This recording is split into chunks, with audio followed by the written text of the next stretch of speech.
about Family Matters, which I take pride in, and I do push back kind of like an athlete, is nobody can take that from me. Some people will look at Family Matters and say, oh, he'll always be Urkel forever.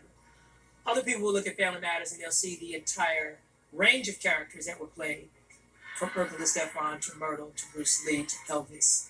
And, they see that and they appreciate it. I learned how to act.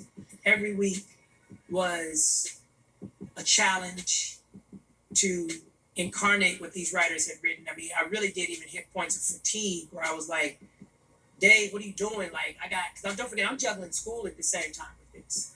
So if you tell me I got to play Bruce Lee this week and I have a whole bunch of choreography, that just was more work for me. And Family Matters did get to the point where I was pretty much in 12 out of 12 scenes, 13 out of 14 scenes. And I remember I even had a conversation with our producers one time, and I could even tell he was almost annoyed when I was asking him, like, yo, can you pull back on my playing time?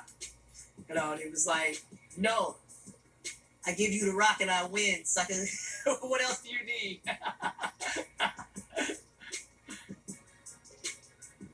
As good as it was, I still was not being paid like my white contemporaries.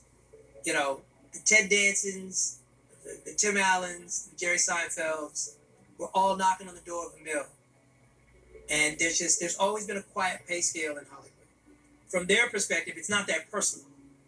From our perspective, it's like, well, it is, because you're putting a complexion on it, you're putting an age on it, you're putting a gender on it. I always like to put things in their full context. It's like, if you check all three boxes, you can maybe make $1 million an episode.